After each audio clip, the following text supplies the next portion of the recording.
অবশেষে জালে জামাল। মুখে মাস্ক পরে থাকাটাই কাল হলো হয়তো।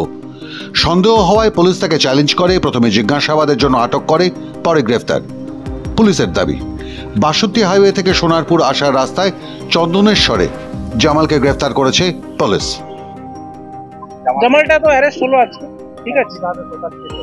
আমরা চন্দনেশ্বর আর আমাদের সোনারপুরের যে বর্ডার ছিল ওখান থেকে আমরা অ্যারেস্ট করলাম।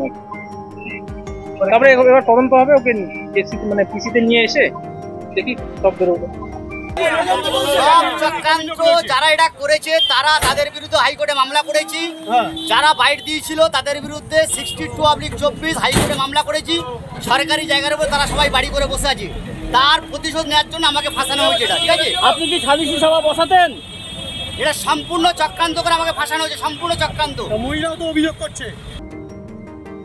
কিন্তু প্রশ্ন হলো যে আগের রাতে ডানকুনিতে থাকে সে সোনারপুরে নিজের এলাকায় ঢুকতে কেন বাসন্তী হাইওয়ে হয়ে চন্দনেশ্বর ব্যবহার করবে? তাহলে কি উল্টো ঘটনা ঘটেছে? সোনারপুরেই শাসক দলের নেতা আর পুলিশের যোগ সাজসে গা ঢাকা দিয়ে থাকা জামালকে সোনারপুর চন্দনেশ্বরের কাছাকাছি জায়গায় গ্রেফতার দেখানো হচ্ছে। কারণ পুলিশের দাবি, মঙ্গলবার 16 জুলাই দুপুরবেলা গ্রেফতারের আশঙ্কায় বাড়ি ছাড়ে জামাল সর্দার। বদলে ফেলে নিজের ফোনের নম্বর, সিম কার্ড। নিজেকে সেফ শেল্টারে পৌঁছে দেওয়ার পর সন্ধ্যের দিকে বাড়ির পিছনের দরজা দিয়ে বা পাঁচিল টপকে জামালের প্রাসাদ ছাড়ে তার স্ত্রী ও সন্তান। ওই দিন ঘুটিয়ারি শরীফ এলাকায় শ্বশুরবাড়িতে রাত কাটানোর পরিকল্পনা ছিল জামালের। তবে জামাল রাতে সেখানে থাকে না। অন্য পরিচিতের সাহায্যে ভোরের ট্রেন ধরে বিধাননগরে আসে।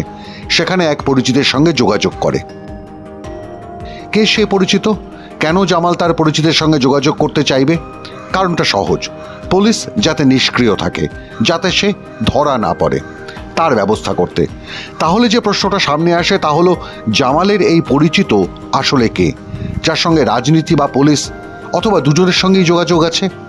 সে কি নিজেই একজন প্রভাবশালী, নাকি প্রভাবশালীর ঘনিষ্ঠ কেউ? খোলসা করেনি পুলিশ, তবে জানিয়েছে জামাল সেরাতে ডানকুনিতে রাত কাটায়। তাহলে যে পরিচিতের মাধ্যমে জামাল যোগাযোগের চেষ্টা করেছিল বিধাননগর কমিশনারেট এলাকার কোনো এক রাজনৈতিক নেতা ও পুলিশ কর্তার সঙ্গে, সেই যোগাযোগ কি কার্যকরী হয়নি? তাদের কাছ থেকে কোনো পজিটিভ উত্তর মেলেনি। ফলে বাইরে গা ঢাকা দিয়ে থাকার থেকে গ্রেফতার হয়ে জেলের ভিতরে থাকা ভালো, এই সিদ্ধান্তে আসে জামাল। আইনজীবীর মাধ্যমে যোগাযোগ করে পুলিশের সঙ্গে এবং সারেন্ডার বা আত্মসমর্পণ করে, যাকে পুলিশ এখন গ্রেফতার বলে দেখাচ্ছে। জামালটা তো অ্যারেস্ট হলো আজকে, ঠিক আছে। আমরা চন্দনেশ্বর আর আমাদের সোনারপুরের যে বর্ডার ছিল ওখান থেকে আমরা অ্যারেস্ট করলাম। তারপরে এবার তদন্ত হবে, ওকে মানে পিসিতে নিয়ে এসে দেখি সব বেরোবে। চক্রান্ত যারা এটা করেছে তারা তাদের বিরুদ্ধে হাইকোর্টে মামলা করেছি। যারা বাইট দিয়েছিল তাদের বিরুদ্ধে 62/24 হাইকোর্টে মামলা করেছি। সরকারি জায়গার উপর তারা সবাই বাড়ি করে বসে আছে, তার প্রতিশোধ নেওয়ার জন্য আমাকে ফাঁসানো হয়েছে। এটা ঠিক আছে। আপনি কি সালিশি সভা বসাতেন? এটা সম্পূর্ণ চক্রান্ত করে আমাকে ফাঁসানো হয়েছে, সম্পূর্ণ চক্রান্ত। মহিলাও তো অভিযোগ করছে। তবে এটা বোঝা গেছে, সোনারপুরের জামাল সর্দার অন্তত শাহজাহান শেখ নয়। শাসক পুলিশ যোগাযোগ থাকলেও তার নিজের রাজনৈতিক ক্ষমতা ছিল না। অত্যাচারী জমি হাঙর বলে পরিচিত সোনারপুর এলাকার জামাল সর্দার নিজের দাদার ওপর অ্যাসিড অ্যাটাক করিয়েছিল বলে অভিযোগ। জমি জায়গা দখল করে বিক্রি করে প্রচুর অর্থের মালিক হয়ে এলাকার মাতব্বর হয়েছিল। কথায় কথায় সালিশি সভা বসত তার বাড়িতে।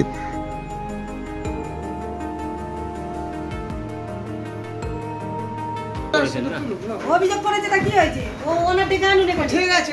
না তুলবেন না, আরে বাবা কি বোকা বোকা কথা বলছেন? না তুলবে কিছু আছে না, আজকে বোকা বোকা কথা ওনাদের বাড়িতে তুলবে, বাড়িতে ওর মাটা সবাই আসবে এখানে। আরে কি মানে তোর মা বোন ওর ভাইটাই তারা তো বলবে আমার তুলছেন কিসের জন্য?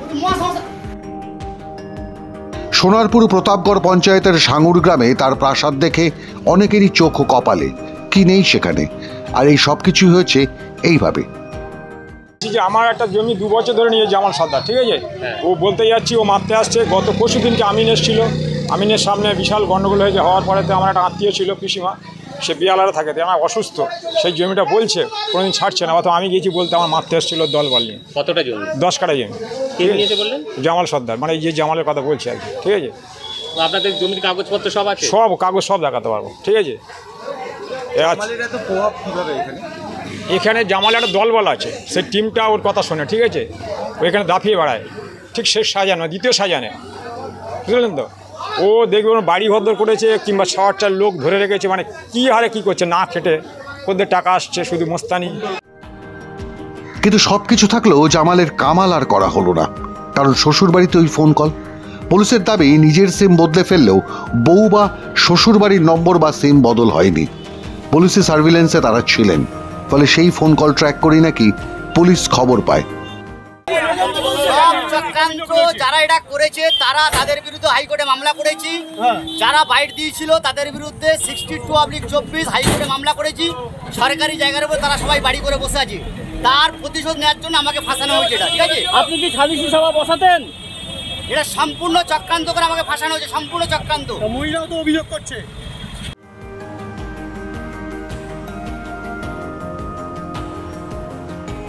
তবে না পালিয়ে, না সারেন্ডার করে, না গ্রেফতার হয়ে জামাল সর্দারের কোনো লাভ হলো না। কারণ জামাল যার ঘনিষ্ঠ, জামালকে যারা বাঁচাবে তারা সবাই এখন সেই সোনারপুরের স্থানীয় বিধায়ক তৃণমূল কংগ্রেসের লাভলি মৈত্র, যার স্বামী রাজ্য পুলিশের একজন গুরুত্বপূর্ণ অফিসার, তাঁদের দিকে তাকিয়ে আছেন। কী ধরনের ইঙ্গিত আসে ওই দিক থেকে? কালীঘাটের সঙ্গে কোনো রকম যোগাযোগ খুঁজে পাওয়া যায় কিনা? ততদিন একটু জেলের ভাত খেতেই হবে জামাল সর্দারকে, তারপর না হয় প্রমাণাভাবে ছেড়ে দেওয়া হবে জামালকে আরও বড় এক শাহজাহান হয়ে ওঠার অপেক্ষায়।